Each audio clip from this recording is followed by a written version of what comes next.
Always call them mom. Always call them mom. Mended light.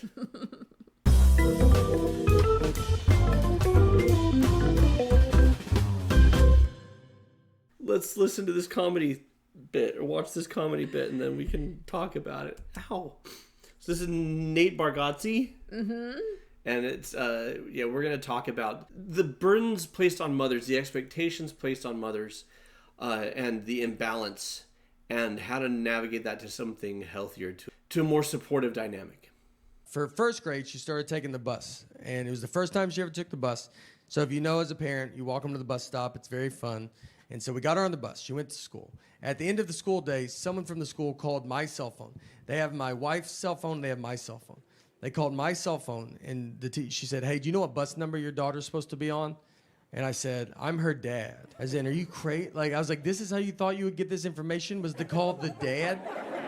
You saw a mom and dad's cell phone. You go, I bet the dad knows. I was like, do you have parents? Have you ever seen a family before? You thought, let's call the husband?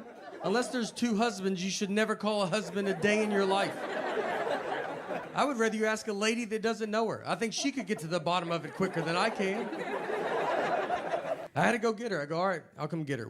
Tell me the name of this school and I'll come get her. Where does she go? It's probably my favorite at the end. Okay, tell me the name of the school. I'll come get her.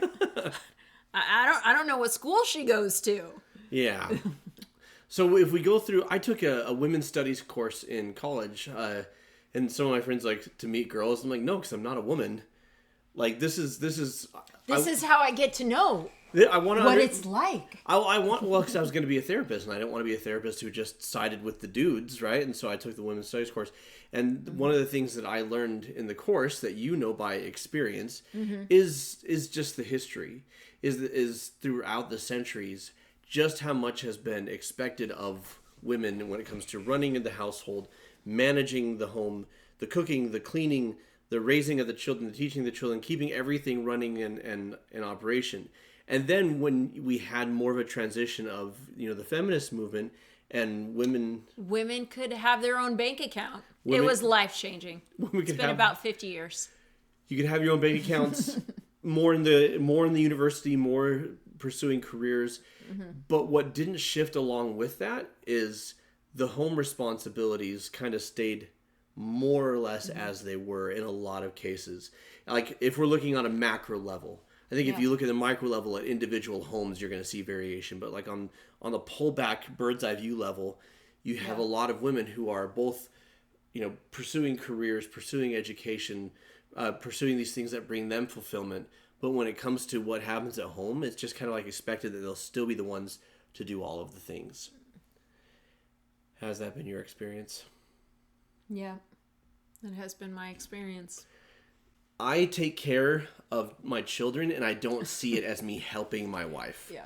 I see that as I'm being a parent. And when it comes to like getting the kitchen clean or getting the family room clean or the house clean or like doing things around the house, I'm not saying I always do it to standard. And I'm not saying that I do it all. What I'm saying is that I do it, and I don't do it thinking, well, this isn't my role or responsibility. You're like, oh, look, I helped today. I'm a good helper. Right, I don't see it that way. Please laden me with praise and adoration. I see it as this is what you do, and I'm a parent, and I'm a partner, and that's what you do. I mean, down with the patriarchy. Like that, what's a person to do? Yep. Go Barbie. Come on, Barbie, let's go party. No, but there's, it is a part of our culture. We have 5 children, and there's been times where you take all 5 children somewhere by yourself, and you have gotten comments like, "You're amazing. You're a super dad." You've been asked, "Where is their mother?" Where's their mother? Can't believe it's just you with these 5 kids out in public. How do you not lose them? How are they all still alive? And the youngest is potty trained. Like, he can walk and talk like they're not even that little, right? No one has ever asked me when I am somewhere with my children, where is their father? Why is he not here helping you? Yeah. And no one says you're so brave or you're a super mom. They're just like, yep, mom out with all of her kids. Got your hands full. Yeah, you got your hands full. Whereas with me, it's like, wow. Yeah. And that speaks to these expectations. That speaks to how things fall out and shake out for men and women. So here's one. If I'm with because there are days where either you're traveling or you're gone, or it's Wednesday, because Wednesday is like your day, right? Yeah. And I have my designated time. I leave. Yeah. And you guys manage yourselves. 3 meals and cleanup and homework and schoolwork and housework and kitchen jobs and getting them from point A to point B for their activity or for their friendships. And on all, at the end of the day, I'll say to her, I'm tired. I've been with the kids all day. And I'm not looking for kudos, and I'm not looking for you're amazing. I'm just saying, like, that's exhausting. And what she tells me is, now imagine doing that while, and then you list a bunch of other things that if you were with the kids all day, you would also be doing. Yeah. Because when I'm with the kids all day, it's like, if I'm trying to do anything else. Yeah. Well, you're maintaining, right? You're maintaining the systems. And again, it's because of what those expectations are, that for women, there's so much more just kind of... It's the mental load. It's the unseen mental load of keeping track of all the various balls. And it's the reason why children will walk past the dad to the mom and be like, have you seen my shoes? Yeah. I'm hungry. I need a drink of water.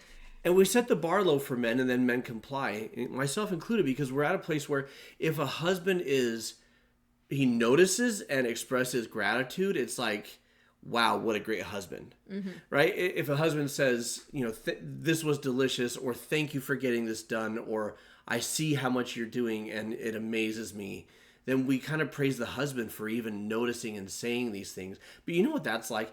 If you're digging a really deep hole, and I come up to you and I say, I sure appreciate you doing all this hard work. That looks difficult. And and it means a lot to me that you're doing this. Instead of grabbing a freaking shovel and getting in. And you turn and walk away and you're like, good job, keep going. Right. That's kind of what that's like. Bill Burr has a great bit about this. Now, of course, we're talking about heteronormative relationships. Obviously, in LGBTQIA relationships, you have... Actually, it's not a different dynamic. It just doesn't fall to a gender. It falls more to a personality. Right. But I want to listen to this bit by Bill Burr. No relationship is balanced. Somebody is getting away with more. Somebody's drafting behind the other. It's like a bike race. Somebody else is taking the fucking weather in the face, right? Somebody else is fucking right behind. Oh, yeah, it really is wet. Just kind of hiding under your fucking poncho.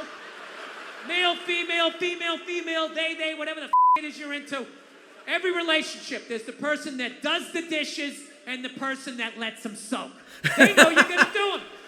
They're just waiting you out. And after a while, you can't fucking take it anymore. They're just sitting there. You got to go out and you start doing it. And then what do? They sit in the other room and they wait like they don't know what you're doing. And they wait till they hear pots and pans. And that's when the show starts. That's when they come running in like, what? Oh, I was going to do those. What? And you're like, no, you weren't. They've been sitting there for 8 hours. I got my hands in room temperature waters with scrambled eggs floating around. Don't gaslight me. You're a animal. You were raised by animals. Get out of my sight. Now, we're talking overall about the expectations that fall on women, and that's on a macro level. On a micro level, again, in individual households, this can definitely be reversed, and I've seen it be reversed. And in LGBTQIA relationships, you see, again, he says there's somebody who's drafting off the other. What we're addressing today, though, is in heteronormative relationships, you definitely see that trend. And it's not that men don't work. Like, I don't want any angry comments about men being lazy or stupid. I'm not talking about that. Because men definitely work. And so many men do. What we're talking about is the imbalance. Right. What we're talking about is the stereotypical, like, I went to the office, I put in my time, now I'm home and I get to relax, but she doesn't get to. Even more so if she worked all day and then she came home and it's like, well, she's the woman, so these are the things that she does, right? And it's so pervasive that we often don't even think about it. Like me, I took the women's studies course. I knew better, and I was actively trying not to do that in this relationship. And yet, because I'm not especially observant or self-aware, there were plenty of ways in which this dynamic played out in our relationship, even though that's not who I wanted to be. Because it was just kind of like, unless you're actually attending to it, unless you're actually paying attention to it, and saying, how can we make those adjustments, more than likely it's going to creep up. So what are some solutions? So, well, and it's interesting because we have a couple friends, like best friends with this couple, and they're very traditional. They're super traditional. Super traditional. She totally takes care of him, packs his bag when they travel. He works 9 to 5 and he works hard, and then he comes home and she, house is clean. Serves his plate and stuff like that. But that is what is nurturing and supportive for both of them. They enjoy that relationship dynamic. That's not an unhealthy dynamic in and of itself, because, again, it works for them and they both want to be doing those roles. Right. And so playing to your strengths, but also creating the dynamic that you want to have that supports you. Yeah. So for the person who's drafting behind the other one, do the proverbial dishes, right? The things that you think, oh, this isn't really mine to do, or I'll just get around to it. Saying, I'm going to be a partner. And I'm not going to be a partner by expressing token gratitude or pat on the head and saying, you're doing a great job digging that hole. I'm going to grab the shovel and I'm going to get in there. Yeah, or by pointing out, well, here's all the things I do, and this is how hard I work. Right. Because I've done both. I've done all of it. Like I've had an office job and I've been a single person. And I've had an office job and I've been a single mom. And I've been a stay-at-home mom and I've run a business. I don't know if I've ever just been a stay-at-home parent. But I can tell you, like, from personal experience, like the mental load that it takes to do. The first couple of years of our marriage, you were. Like, I was just me at the mental health agency. Yeah, that's true. That's true. And it was really hard for you. Yeah. And so it's the continual mental load and strain and all the various balls in the air and all the various needs that becomes so exhausting, that requires that break, that time off, that support. That room to breathe. Yeah. So in my case, I had to step into things that I wasn't doing before to be more of a partner, for there to be more of a balance, and to not just let you be the person to do it, let you be the heavy. Well, and with me being the thinker closer and always giving feedback, what worked best was for me to literally leave while you were figuring it out. Yeah. Yeah. And to leave space for me to, so for example, the soaking dishes analogy, right?